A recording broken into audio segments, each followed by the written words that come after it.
Nagaanii faraarri waaqayyoo bakka jirtan hundumaatti isiniif haa baay'atu. Kabajamoof jaallatamoo daawwattoota Dungoo Maltiimiidiyaa Kiruuseedii magaalaa Gimbiitti ifni fayyinaa qopheesseen magaalaa Gimbii dhufnee isteediyeemii magaalaa Gimbii irratti kiruuseedii guddaan qophaa'ee sagantaa sanarraa hirmaannee irraas tajaajilamnee waaqayyo waan gurguddaa hedduu hojjetee achitti eebbifamnee sagantaa kana xumurree galuuf gaafa kaanu akka carraa mudannoon mudateen hojjettoota warra kaan irraa yookaas immoo hiriyoota keenya warra kaan biraa hafnee magaalaa Gimbii keessa utuu sochoonu namoonni garagaraa nama cina kootti argitan kana wajjiniin wal barii jechuudhaan namoonni wal na barsiisuuf yaalanii innis akka carraa hojii wangeelaatiif namoota gatii guddaa kaffalanii nama baay'ee hojii wangeelaa keessatti ga'ee guddaa taphatan magaalaa Gimbii keessatti yeroo jalqabaaf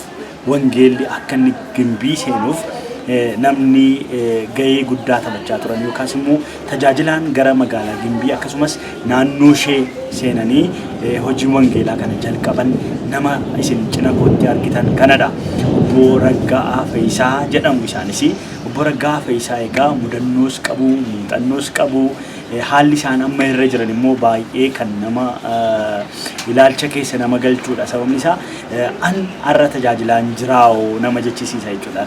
Dhaloonni amma tajaajilaa jiru kun kan ittiin of taajjabuu danda'u yookaas immoo waldaan kiristiyaanaallee keessatti of ilaaluu kan ishee dandeessisu hojii akkasiitu jira. Kanaaf hamma xumura sagantaa keenyaatti yoo waliin turtan muuxannoof mudannoo isaanii irraa waa argattu. Hamma xumura sagantaa keenyaatti waliin turtii gaarii waaqayyo isin haa eebbisu.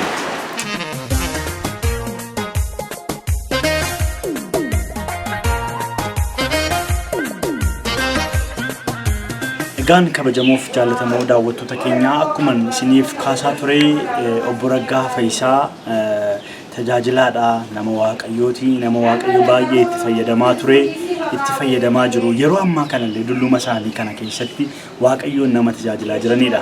Isaan kanaaf egaa anis isaaniin argadhee isaan waliin waan muraasa haasa'ee isaan waliin taa'ee yeroo fudhadhee haalli isaan irra jiran yookaas immoo gabaatiin isaanii baay'ee namoota kana barsiisuu danda'a jedhee itti amaneen isiniif dhiyeessaa jira. Isa kanaaf Obbo Raggaa Fayyisaa eenyu eessatti dhalatanii nama akkamiiti isaan eessa immoo jiru amma immoo gara kam maalirra jiru maal hojjechaa jiru haalli jireenya isaanii maal fakkaata isa jedhuun isiniif dhiyeessaa hamma xumura sagantaa keenyaatti nu waliin turtii gaarii isiniin jedha. Egaa sagantaa kana akka argitaniin daraa keessan waliif sheer godhaa. Namni kun har'a waan isaan irra jiran yookaas immoo haalli isaan amma irra jiran hunduma keenyaaf iyyuu gaaffiidha akkam ta'aa jiru ani maalin hojjechaa jira hojii wangeelaa keessatti dhuguma ga'een qabaanii nu jechisiisa jechuudha. Kanaaf mee isaanumarraa dhageenya haala jireenya isaanii akkaataa tajaajila isaanii duraanii kan ammaa isaanumarraa barraa hamma xumura sagantaa keenyaatti nu waliin turtii gaarii waaqayyo isin haa eebbisu. Tole baga nagaan dhuftanii gara Dungoo Maltiimiidiyaatti eenyu jedhamtu mee maqaa keessanis akkasuma bakka itti dhalattanii maal hojjechaa akka turtanii meesa kanaan ol baraa daawwattoota koo wajjiniin.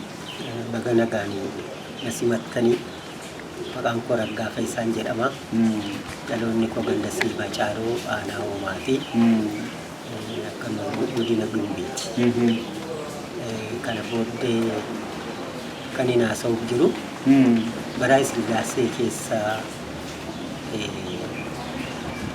bara 61 1961 naasii gaafa 14 waaqayyotti amane ergi waaqayyotti amanee booddee waggaa 3 fi macaafa qulqulluu kanaa fi barumsa gara qurbaanaatti nama geessu kana ni baradhe. Waggaa 3f ergi kana baradhee booddee lallaba wangeelaa nan jalqabee bal'inuma guutummaa matti kan waldaan kiristaanaa qabdu sagantaa hundumaa keessa galee nuuf jedhee kana booddee immoo koorsii wangeelaa irratti baradhee bina irratti baradhee booddee immoo mi'a irratti akkamittiin barachuudhaaf deemtanii tajaajila keessan ilaalanii gara sanatti isin geessan immoo waldaa kamii wajjiniin kan isin tajaajila kana jalqabdan waldaa kam keessatti kan isin tajaajila kanas jalqabdanii tajaajilamus gooftaa kanas wajjiniinis wal argitan. hojii kana mana qorichaa irratti nageessanii mana qorichaa irraa kanatti wallaanamaa jiru. Isin dhukkubee? Achumaan fayyanii warra dhukkubsatoota sireerra ciisaniif deebi'uu fi qootii kadhannaa gochuutti ga'e. Achumaan kadhannaa sanaan namoonni dafanii fayyaa turanii isa booddee itti fufu hojii kana. Bara kami kun? Bara 63 keessa. 1963. Isa booddee ittumaan fufee isa booddee koorsii wangeelaa bal'inaa waggaa lama walakkaa Ayiroonesimoosii mana wangeelaatti baradhe. Isa booddee umuriin koo ijoollee waan ta'eef na qacaruus hin dandeenye. Akkasumatti wangeelatti si guddisuu barbaanne jedhanii naana ta'u jedhanii anis akkasumatti hojii kanatti dhufee hojjetaa ture. Kana booddee wangeelaawwan warra sabakaa tokko keessa galanii hojjetaniitu hin ta'ini guutummaadhuma Itoophiyaa keessanii naanna'ee akka waldaan ijaaramtu godhee namnis akka waaqayyotti amananii bal'inuma waaqayyoon hundinuu fudhatu yaalaa ture. Kana booddee immoo mana abbaa kootii biratti lafa itti dalageetti waldaa Siibaa Caaruu kan jedhamtu ofii kootii uumama muka xixinnoo walitti qabee waldaa ijaaree waldaan kanaa. Bara kami kun immoo? Naannoo 64 keessa. Naannoo 64 keessa jechuun gogaatuma barumsicha baratu gidduu boqonnaatti galanii waldaa walitti qabuu jalqabe jechuudha. Barumsuma gidduudhaan yeroo boqonnaa firantuudhaan isa kana hojjettee waldaa Siibaa Caaruu san walitti qabe sanarraa kaasee immoo Tulluu Maccaa kan jedhamu immoo akkasuma mana namaatti walitti qabee namoota barsiisaa ture. Ergiin isaan kana fooyyessee immoo Maxxoosii kan jedhamutti akkasuma mana namaatti walitti qabee barsiisaa ture. Walii gala isaa iddoo sadan kanaa amma waggaa 3tti barsiisuudhaani isa booddee namoonni kun qorraabota ta'anii gara qeessii isaa qurbaanatti dhiyeessuu iyyuu naannoo Sinaadosii dhaqee itti mari'adhee amma isaan qorraabii ta'anitti adeemsifne waldaa keenyas guddifataa turre. Waldaa masa mana biratti ijaartan kanaa jechuudha? Isee manuu walitti qabee jalqabe kanaa akka kanatti gaggeessaa amma kanaan. Yeroo kana waldaan maal jetti? Haala akkamiitiin immoo qindeessitan? Mee wallaansoon hin jiru yeroo sana? Mee maatiin keessan akkamitti isinii fayyaman wanta kana gochuudhaaf? Wallaansoon jira. Warri keenyas ofirraa na fageessanii turani. Sababuma waldaa kanaatiin? Isa kana uumaa katamaa taa'anii uumaa katamaa taa'een achitti beekee hojii kan hojjetu. Waldaa kana sadanii fidaa gara Boojjii Dirmadii gara Sinaadosii deemee qeessota jiranii wajjin haasa'ennaanii waldaa kana sadanii fi qorqorroo Arrabaa 270 270 nuu kennanii isa kana qorqorroo irra buufanneetu mana kanatti fooyyessine guddinee akka kanatti amantiin biyya Siibaa Caaruu keessatti babal'ataa dhufe. Mee maatiin maal jedhan? Maatiin yeroo wanta kana waldaa kana egaa maatii irraati jettan isin kan isin jalqabdanii hafa walitti guureenii maasii abbaa koo keessatti jalqabee jettan. Maatiin isin irratti gungummii kaaseen qabu yeroo sana gooftaa qabu moo waama tokko isin ittiin dubbanne? Yeroo sana waa'ee gooftaa namni beeku naannoo sana jiru. Abbaan koo ofirraa nama geesseetu sanii gonkumaa asiisaa irratti jaallatisi nakasas. Isii kana waggaa tokko gurbiitti deddeebinee isa booddee gara jaarsummaatti nu erganii jaarsarra waan qabaniif jaarsoliin gara manaatti nu waraarsanii lafa irratti ijaarratte sanaa innisii fadhiisuu. Mee maal jedhaniiti? Maaliif isin kasisan isaan? Lafa koo irratti mana ijaaree yookiis godhuu ijaareetu lafa koo narraa fudhatee yookiis nama biraatu mootiin qabee lafa narraa fudhachuuf kan jedhamu jedhanii kissii kaasan. Isa booddee egaa ani lafuma sanii waldaadhaa qabee sanaanii hafee qabeenya isaanii keessaa akka hin arganne jaarsoliin godhan. Lafichumaan galii jedhanii laficha fudhattee sana booda walitti bu'uu hin dandeessu. Qabeenya abbaa keessanii sirmaachuu hin dandeessanidha. Achumaan qabeenya isaanii keessaa akka hin arganneef waadaa galee lafa ni waldaa qabeessan immoo amma yoonaatti iyyuu waldaatti irratti babal'atee jira jechuudha. Kana booddee immoo naannoo gimbiitti ol bahanii gimbiidhaan. Laficha irraas immoo lafichi ammas wallaansoo namnee mootummaan ammas fudhatee jenna amraashii jettanii amraashiin yeroo sana fudhatee jennaanii biqiltuu bunaa irra dhaabee jedhanii ammas isin irraa fudhatanii dhugumaa laata isa kana galu. Amma naannoo waldaatti dhaabee sanatti kanuma maasii abbaa keessanii jechuudha. Maasii bal'aa jiraayyuu amaraachiin ergii dhufee naannoo sana qabatee buna hundee 27,000 irra dhaabanii lafuma sanarra guyyaa baay'eetti ba'anii daboodhaan. 27,000 kana keessaa hundeen tokkossee hin qabattu. Ani laficha waldaadhaan qabee bunni kun hin qabatu. Wayitu gosse wayititti miidhe akkan jenneef immoo eessifadhaa kan hin jedhee eessifataniitu eegamu. Bunni kun akkasumatti waaqayyo dide hundeen tokkoon isheetu hin qabatiin hafti. Hin badii jechuudha. Deebee lafa duwwaa ta'e. Amma kana booddee biqilaa hundee 4 duwwaanii ayyamsiisee naa kennaan immoo ofii kootiin nan dhaabbadhaa. Kana waldaadhaan dhaabaa waldaa bukkeetti guddata bunni kuni guddatee. Isuma sana keessaa moo? Guddatee ija gaarii kenna jedhanii hundee arfan kana naa kennanii hundee arfan kana gara waldaatti buteen dhaabee amma yoonaatti jira bunni kun jaaraansa. Inni 27 bade. Hin bade. Isa hundee 4 jira. Isaan bakka waldaatti dhaabee jira. Waaqayyo akka kanatti lafa sana qabate jechuudha waldaa isaatti. Kana booddee immoo gimbii magaalaa guddaa kana keessatti kan waldaan itti maakkaneessuusii kun hin galin hafee gara booddeetti gimbiin hafe jedheen itti yaadee gimbii dhufeenii tamaarota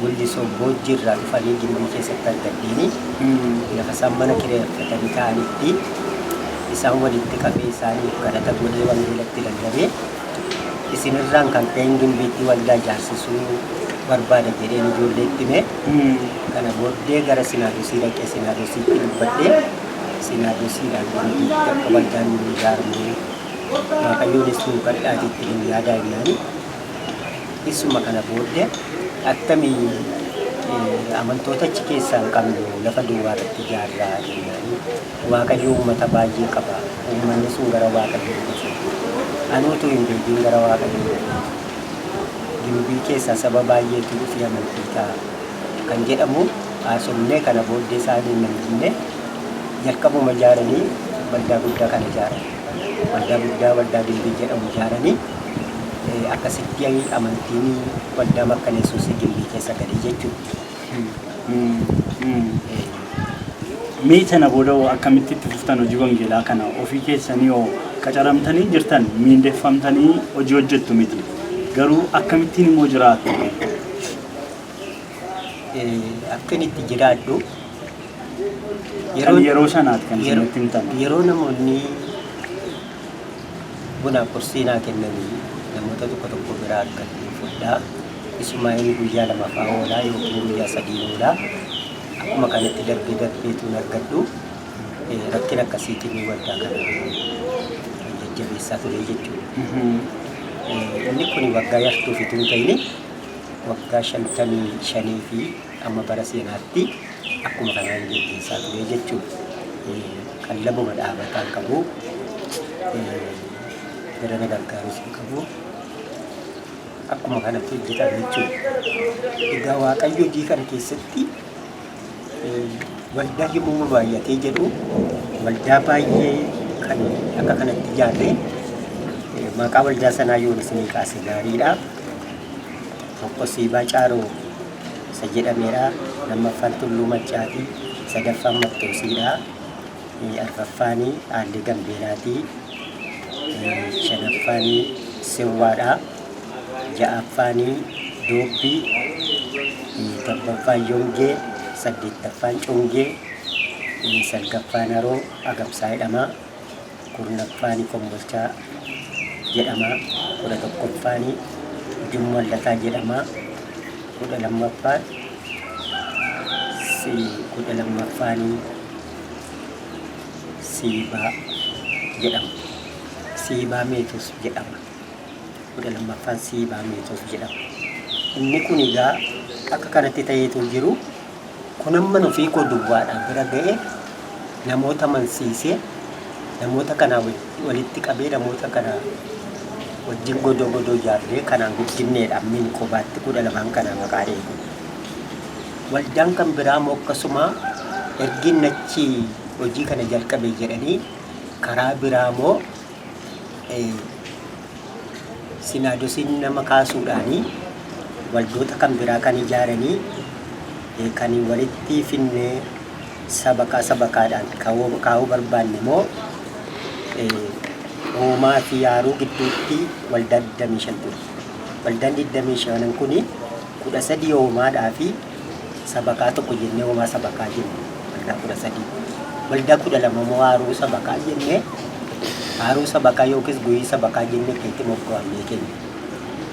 Amma kana gidduu deddeebiitu hojjedhu kana booddee immoo gara Ilubaabooritti darbee Ilubaaboor keessa immoo waggaa 7 tureenii hojii kana hojjedhee isa booddee babal'inni maayil hojjetaa ture. Amma bara seenaatti Waaqayyo na geggeessee waldaa isaa guddifatee hojii kana hojjetaa jira. Kana booddee immoo waldaa ijaaruu duwwaatu hin ta'ini, wangeela lallabuu duwwaatu hin ta'ini, maraattonni baay'een fayyadaniiru. Jalqaba duraa waldaa Doobbisi jedhame keessatti tun karaa deemuu maraatuu tokko harka qabeen gara waldichaatti geessee reefuu yeroo namoota walitti qabu sanatti jechuudha. Maraatuun kun hin fayyine. Amma darbee Yongeeshee jedhamtu keessatti mucaan durbaa tokko Xajjituu Tolosaa kan jedhamtu maraattee kan hidhaa turtee hin fayyite. Kanarraan kan kaase immoo kutaa Ilubaaboor keessatti immoo dubartiin tokko duutee halkan 2 guyyaa 2 turtee reeffisee isa booddee qopheessanii awwaaluuf ka'anii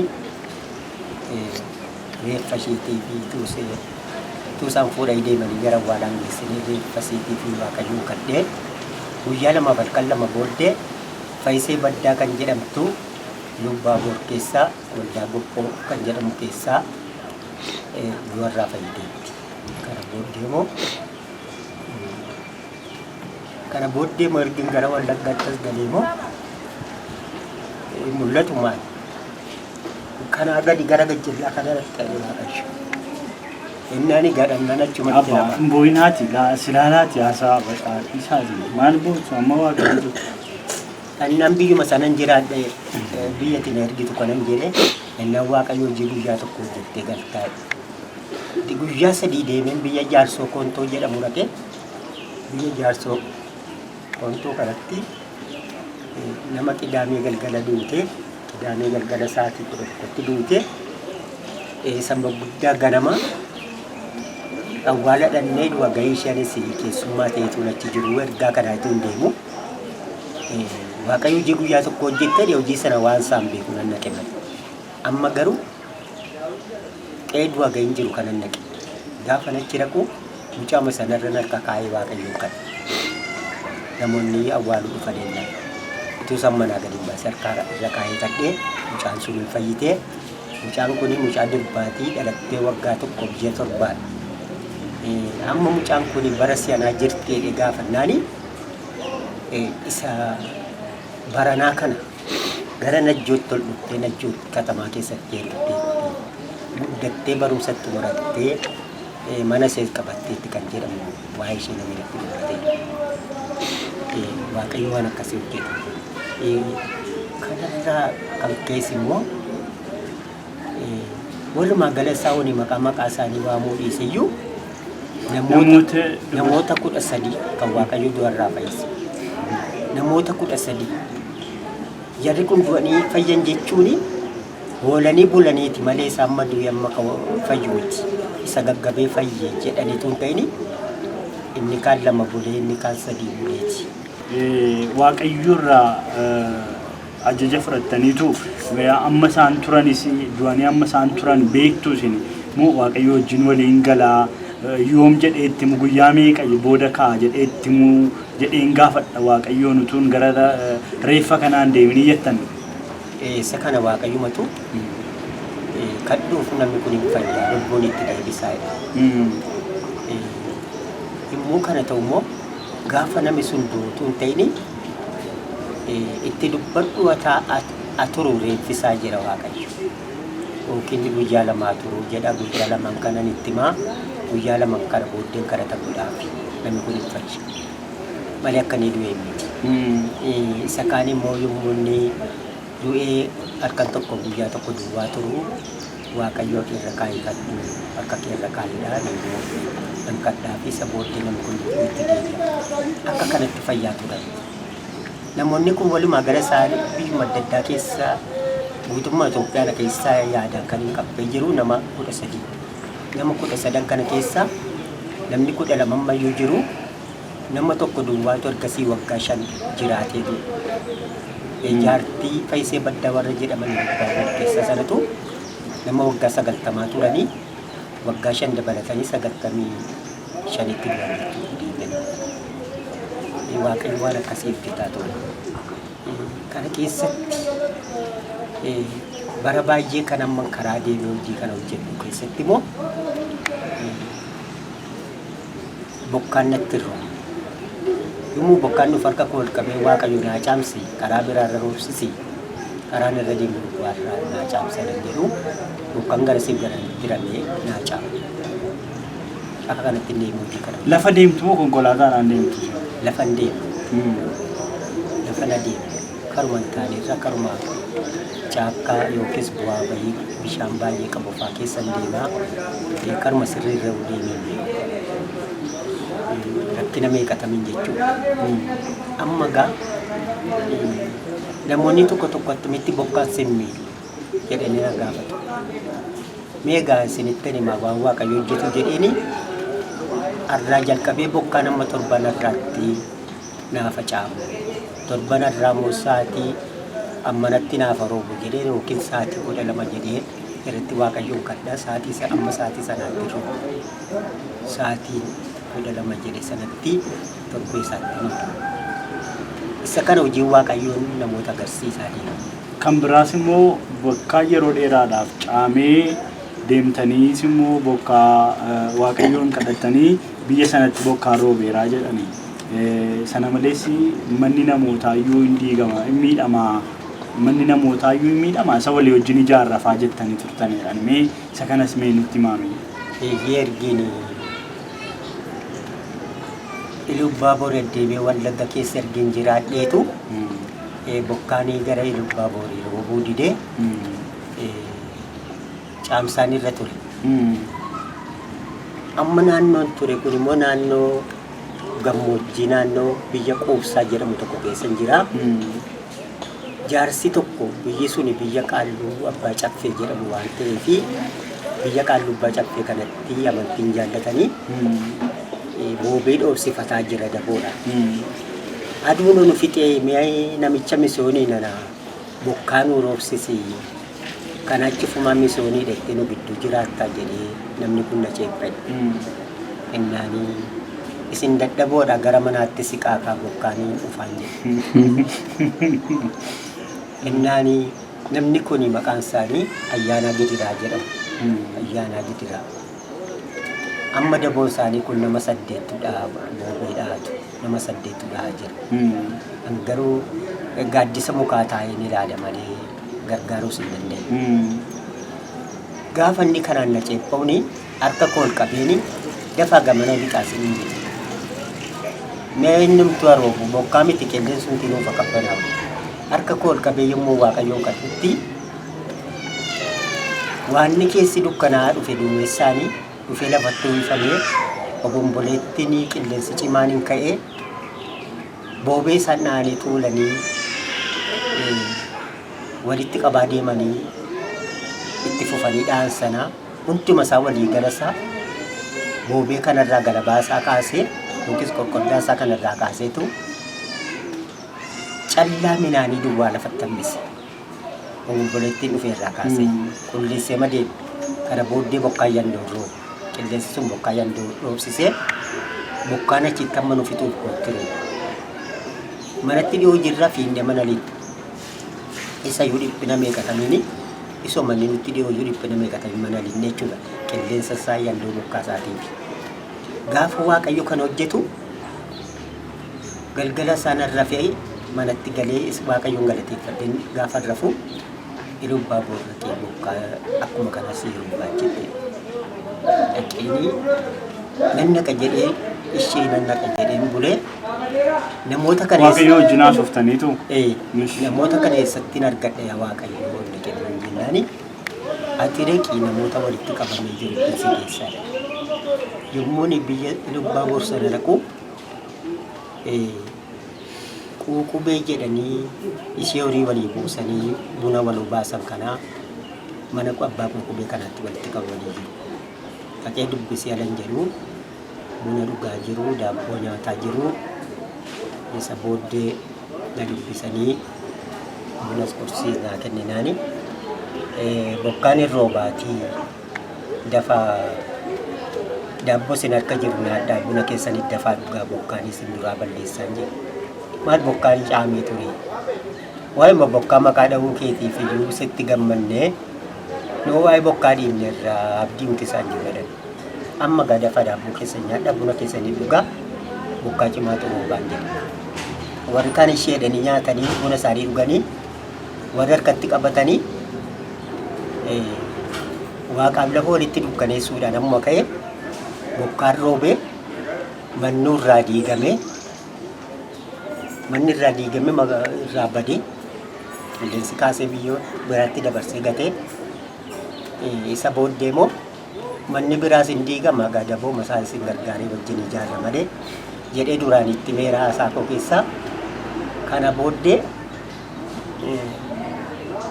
bokkaan kun roobee lagi goge bishaan guutee mana sadii diigee balleessee in ijaarree bullee wallee achi ture gargaaree ijaaree mana torba irraa sossoqoliitu caffee isaarraa gatee jechuudha. Waaqayyo dinqii akkasii hojjeta. Dinqii akkasii san hojjetuufini dhiphataadhuma rakkataadhuma waan hin uffadhu sin qabuu moofaadhuma hin taaneen hodhii uffadhaa. Nyaata moo gaafa argadde na nyaadhaa gaafa na dhiisaa yeroo itti guyyaa foroolu jira yeroo itti guyyaa lama guyyaa sadii oolu jira. Jireenyuma dhiphinaa akkasitti hojii kanaaf waggaa 55 hojjetaa jira. Hojjetaa kakuu haaraa hojjetaa wangeela dhugaa jabaaduu gatii dilba kee fakkataa.